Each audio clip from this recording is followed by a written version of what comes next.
Shalom semua, pada malam ini kita bertemu lagi dan saya akan membawakan sebuah tajuk yaitu teknologi dan AI media tidak berjiwa.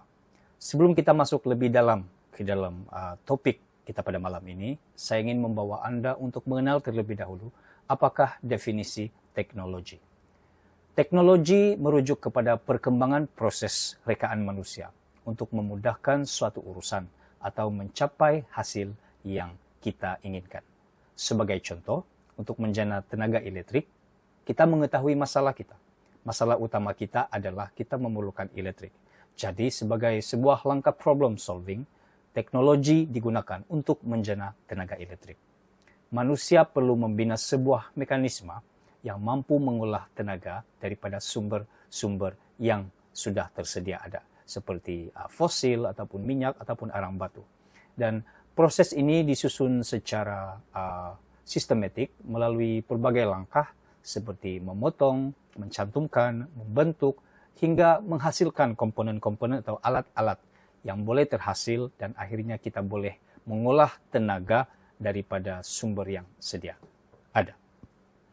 Daripada sini kita boleh merumuskan bahwa teknologi bukan sekadar mechanical, tetapi ianya juga sebuah sistem pemikiran, ianya juga sebuah pengetahuan yang diaplikasikan secara praktikal, nyata, dapat disentuh, dapat dilihat, dan akhirnya menghasilkan sesuatu yang bermanfaat buat manusia. Nah, pada masa kini, kita berdepan dengan kemajuan teknologi. Kalau teknologi yang dulu sudah hampir tidak sama dengan teknologi yang kita ada pada saat ini. Sudah berevolusi. Dan kemajuan teknologi ini telah melahirkan suatu sistem baru yang kita boleh panggil sebagai sebuah keupayaan buatan ataupun artificial intelligence atau yang kita kenali sebagai AI. Nah, sebelum kita masuk lebih dalam tentang AI, mau saya membawa saudara-saudari untuk mengasaskan ataupun apa saja yang kita cakap pada malam ini berasaskan dengan Alkitab. Mari kita rujuk Alkitab. Apakah sejarah teknologi yang ada di dalam Alkitab?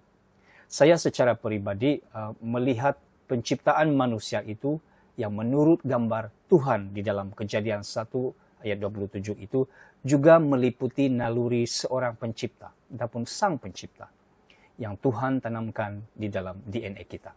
Tetapi kita walaupun dicipta menurut gambaran Tuhan, kita ada batasnya. Kita tidak dapat memberikan kehidupan.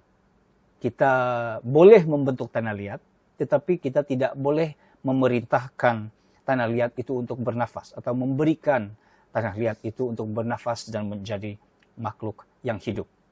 Dan Adam pada permulaan dia diciptakan, manusia pertama yang diciptakan, diberikan sebuah tanggung jawab.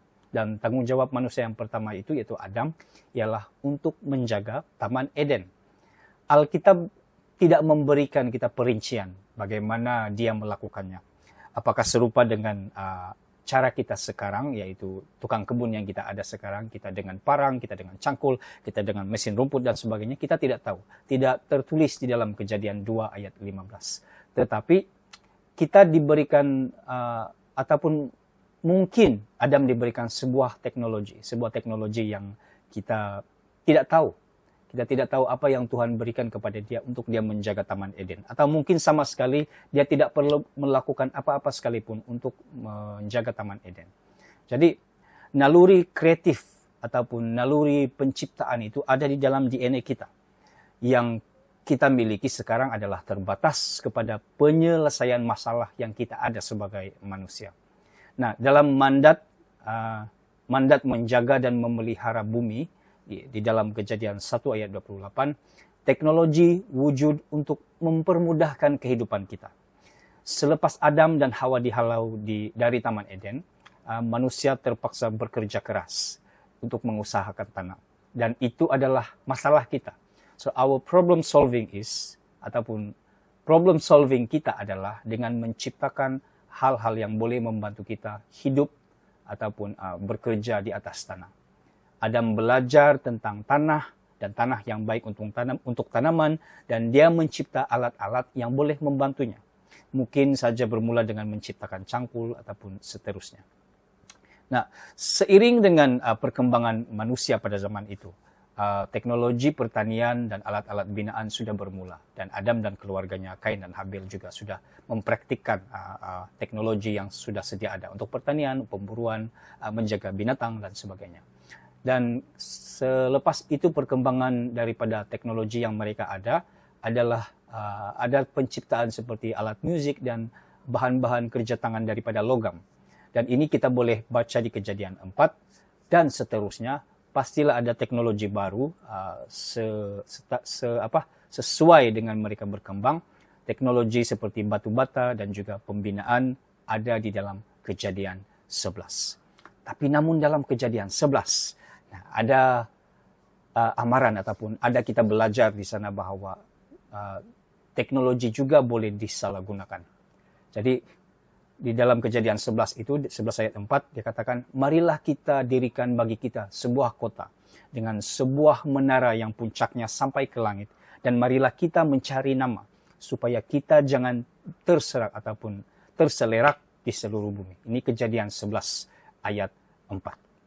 Dan sama sekali apa yang dilakukan oleh manusia di masa itu, ataupun bagi yang kurang ingat, ini adalah cerita di Babel. Tuhan sebenarnya sudah memberikan sebuah perintah. Dan perintah yang telah diberikan kepada kita itu adalah dalam Kejadian 1 ayat 28 ataupun 9 ayat 1. Supaya manusia memenuhi bumi, berseleraklah di atasnya. Menjaga dan berselerak di atasnya. Namun di Babel, orang-orang kita ataupun manusia pada masa itu, bukan orang kita, mereka pada masa itu, bukan mahu mengikut apa yang Tuhan katakan, tetapi tidak mendengar perintah Tuhan seperti itu. Mereka mau bersama-sama.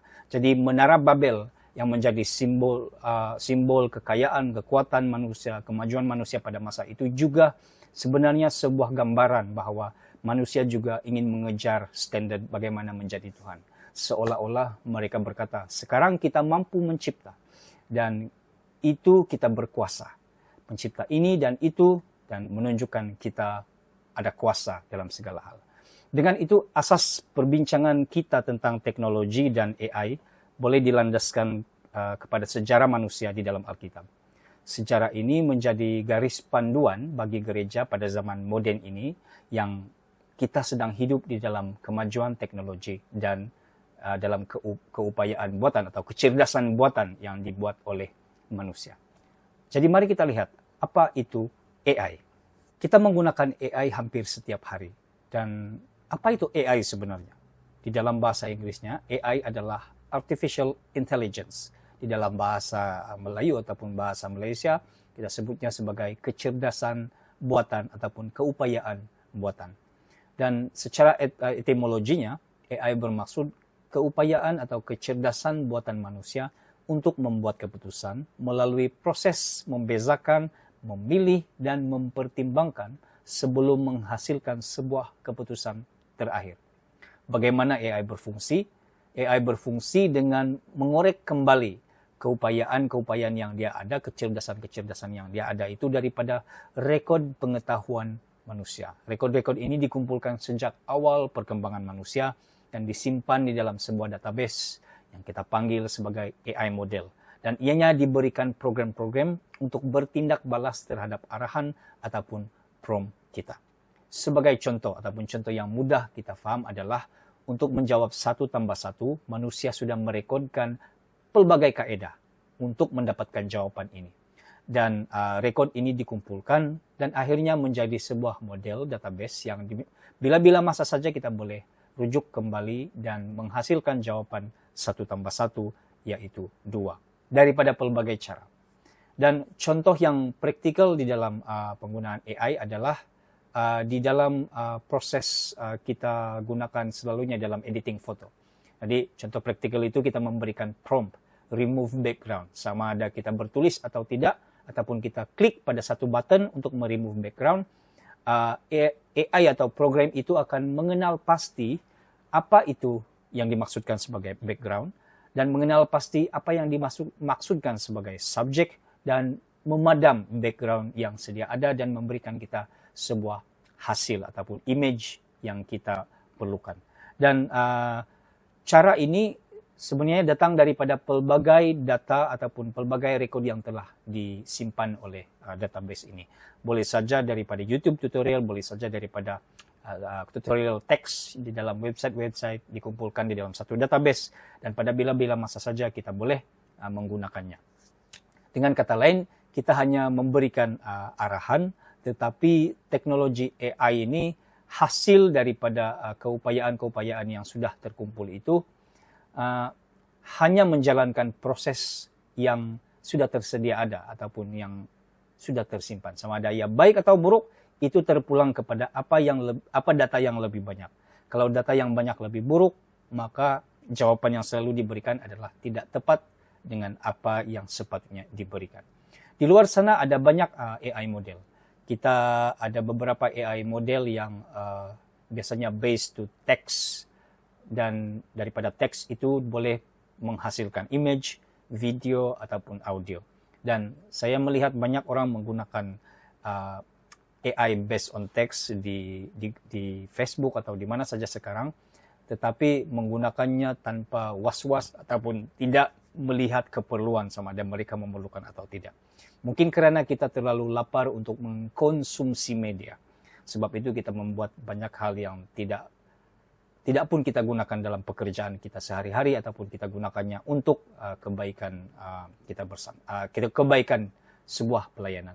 Jadi dengan kata lain, saya hanya boleh mengatakan bahwa baik atau buruk AI itu masih tergantung kepada siapa di sebalik pengguna dan juga di mana data itu tersimpan. Apakah cukup yang baik sahaja ataupun yang buruk lebih banyak daripada yang baik.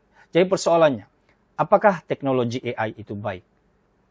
Secara pribadi, kita sudah menggunakan AI sejak dulu. Cuma namanya berbeza. Dulu itu namanya program. Program itu tinggal di dalam chip, dan apa saja yang kita tekan, sebuah button atau apa saja, ianya menjalankan program itu. Dan sekarang tempat tinggalnya juga berbeza. AI tinggal di database dan diproses oleh prosesor untuk mencapai yang kita inginkan. Jadi AI sendiri itu tidak baik atau buruk. Yang menentukan adalah sumbernya dan pengguna di sebaliknya. Ada banyak case di gereja-gereja kita. Beberapa bulan yang lepas ada banyak case yang boleh katakan memalukan gereja ataupun memalukan umat Kristen kerana penggunaan AI yang tidak was-was ataupun tidak berhati-hati. Sebagai contoh, saya ingin berkongsi beberapa hal di mana ada beberapa tempat membuat ibadah secara live, mereka tersilap. Ya? Ada risiko daripada AI ini yang terkeluar semasa ibadah. Sebagai contoh adalah ini.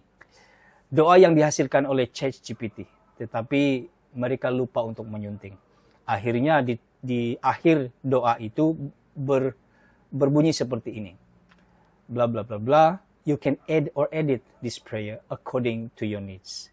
Dan jemaat yang tidak peka terhadap hal ini juga tiba-tiba mengatakan amin. Dan ada juga yang amin dengan fikiran mereka terbuka bahwa mereka boleh lihat ada juga pelayan-pelayan yang menggunakan AI itu tanpa berhati-hati. Dan sejujurnya AI digunakan untuk menggantikan hati Anda itu adalah sesuatu yang tidak sehat, ya, tidak sehat. Dan apa yang berlaku selepas itu adalah ada juga lukisan-lukisan ilustrasi untuk sekolah minggu yang gambar ilustrasi wajah Yesus itu ada 3 tangan. Nah, ada juga gambar binatang-binatang yang masuk ke dalam bahtera semasa zaman Nabi Nuh itu. Kedua-dua singa itu bukan lagi berpasang-pasang seperti jantan dan betina, tetapi kedua-dua singa itu adalah jantan dan jantan. Itu menunjukkan bagaimana AI ini walaupun digunakan oleh orang ramai, tetapi masih lagi AI tidak dapat mewakili kebenaran ataupun mewakili hati kita sebagai pelayan Tuhan ataupun yang berada di ministry ataupun di sekolah atau di mana saja. AI yang ada sekarang ini tidaklah begitu boleh saya katakan lebih baik daripada manusia. Jadi Saya sering menasihati penggiat multimedia atau siapa saja yang ingin bekerja sebagai apa kita cakap ya, bahasa yang lebih baik adalah pemudah cara bagi pelayan-pelayan Tuhan yang berada di gereja. Bagaimana menjadi seorang penggiat multimedia yang bertanggung jawab. Tugas Anda adalah pembantu penyampai firman Tuhan. Apa saja yang Anda lakukan, Anda adalah pelayan yang membantu pelayan atau pendeta atau pastor siapa saja untuk membangun jemaat. Saya selalu katakan, jangan bawa KKR, bawalah KKR. KKR yang pertama itu adalah jangan membawa kebingungan kepada kerohanian, tetapi bawalah kebangkitan kepada kerohanian jemaat. Apabila kita menggunakan AI tanpa berhati-hati, kita akan mencipta sebuah fenomena yang tidak sehat buat gereja. Apabila gereja terkesan dengan AI ini, maka orang ramai pun akan melihat bahwa pelayan-pelayan Tuhan itu hanya melepaskan batu di tangga. Jadi semua yang berkaitan dengan media, seharusnya Anda menjadi pembantu penyampai firman Tuhan. Sama seperti apa yang Martin Luther katakan tentang musik juga. Music is next to theology. Begitu juga dengan media ataupun apa saja media yang kita buat, musik ataupun penciptaan lagu dan sebagainya, ianya seharusnya selaras dengan teologi yang ada, membantu teologi untuk dapat diperkesankan. Jadi itu yang membuatkan AI ini tidak baik kalau digunakan secara tidak berhati-hati. Dan tidak bolehlah kita menggunakan AI 100% dalam semua kerja kita. Daripada menulis sampailah membuat sebuah media, kita hanya bergantung kepada AI. Dan saya mengatakan bahwa kalau Anda bergantung kepada AI 100%, bermakna di mana hatimu berada. Dan saya ingin membawa Anda untuk berpegang kepada Markus 12 ayat 30. Apa itu Markus 12 ayat 30? Markus 12 ayat 30 mengatakan tentang kita. Bagaimana kita mengasihi Tuhan Allah kita. Jadi bunyinya seperti ini. Kasihilah Tuhan Allahmu dengan segenap hatimu, dengan segenap jiwamu, dan dengan segenap akal budimu, dan dengan segenap kekuatanmu.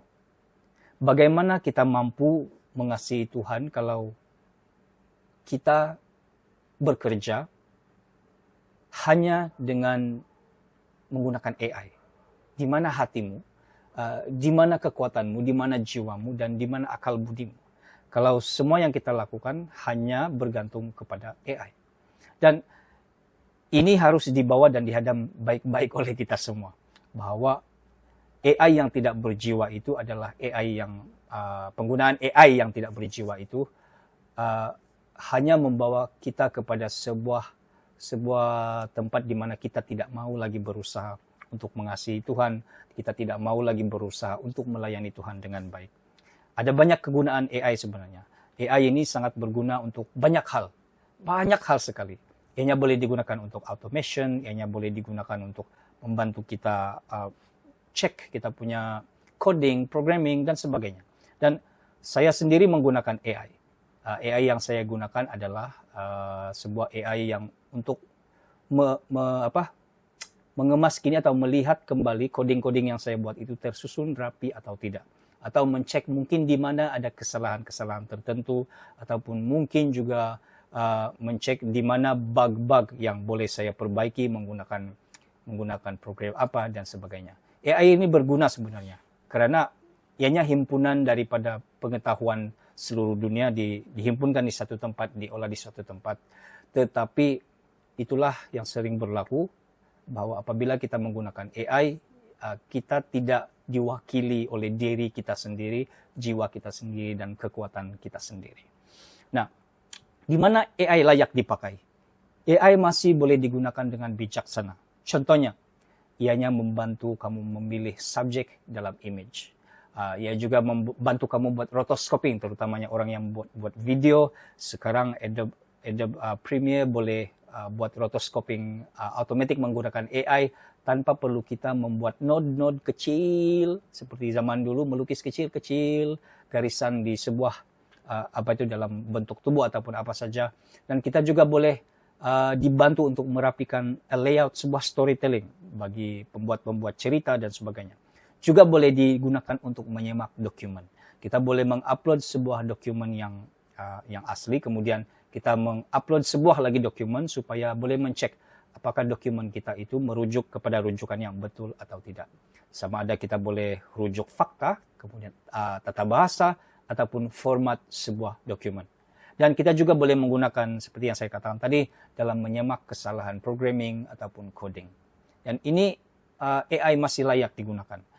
Ada juga orang yang menggunakan sekarang itu AI untuk membuat musik dan lagu rohani. Dan saya agak sedikit merasa terkesan ataupun kesal mendengar beberapa buah lagu rohani yang hanya dibuat secara AI dan penciptanya mengatakan bahwa mereka melakukan ini dengan sepenuh hati dan sebagainya. Semuanya ini untuk memuji Tuhan dan sebagainya. Ada kesan yang tidak baik di dalam hati saya tentang AI, tetapi mungkin juga perlu masanya untuk semua orang melihat keperluan AI itu hanya di mana saja dan untuk apa sahaja. Dan tidak semestinya semua AI itu berguna dan tidak semestinya juga AI itu tidak berguna dalam kehidupan kita sehari-harian. Jadi saya ingin mengajak saudara-saudari untuk berpikir kembali. Teknologi itu baik. AI itu ada cerita di sebaliknya mengapa ianya dibina. Dan kita hidup di dalam zaman yang semuanya ada. Teknologi dan AI berjalan seiringan. Di dalam handphone kita juga ada AI, di dalam television kita juga ada AI, di internet. Pada masa ini juga mendengar suara saya dan melihat gerak biji mata saudara-saudari di atas telepon juga ada AI yang membuat keputusan-keputusan bagaimana cara kamu melihat konten dan AI ini memberikan konten apa kepada kamu. Dan ianya membentuk karakter kita untuk, saya boleh katakan hampir malas setiap hari. Di mana saya juga berani katakan semua hal-hal yang kita buat dalam AI itu memang menyajikan sesuatu yang lain daripada yang lain di hadapan mata. Sebab ada orang yang tidak boleh menggunakan software-software untuk melukis, tidak boleh menggunakan software yang lain untuk mencipta sesuatu ataupun membuat media ataupun presentation, dan dia menggunakan AI dan kerjanya menjadi mudah. Itu menyebabkan dia tidak lagi berusaha untuk belajar. Kita juga tidak lagi berusaha untuk memberikan yang terbaik buat pelayanan.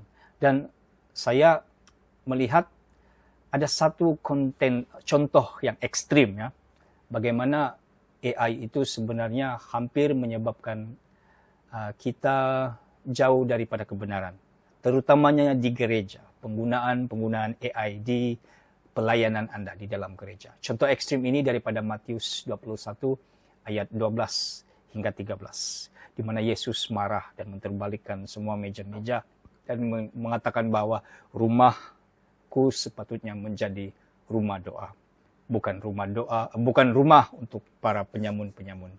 Kan di depan rumah Tuhan itu ada yang menjual domba dan juga burung-burung merpati yang dijadikan sebagai persembahan kepada Tuhan. Jadi orang dari rumah tidak memikirkan terlalu penting untuk mencari sendiri domba, mengambil sendiri, menjaga sendiri domba, ataupun merawat sendiri domba mereka dan datang untuk memberikan domba sebagai persembahan. Tetapi mereka bergantung kepada kedai yang sudah sedia ada ataupun gerai yang menjual terus seekor domba. Jadi mereka datang dan terus membeli dan memberikan kepada Tuhan. Ini sama seperti keadaan sekarang. Kita selalu tidak merawat, kita selalu tidak melihat apakah bahan akhir kita itu kita sendiri yang berikan sepenuh hati kita yang buat olah sendiri dengan sepenuh hati kita, sama ada teks, sama ada presentation, PowerPoint yang simple sekalipun, yang keluar daripada hati kita dijadikan sebagai persembahan kepada Tuhan. Pelayanan kita terhadap orang lain adalah juga persembahan kita terhadap Tuhan. Apa yang kita berikan kepada pelayanan kita, itulah yang dinikmati oleh jemaat, dan akhirnya jemaat boleh dipandu terarah kepada Tuhan. Sama ada Adakah ianya sebuah musik? Adakah ianya sebuah lukisan? Adakah ianya sebuah background? Adakah sebuah jenis tulisan, desain, dan sebagainya?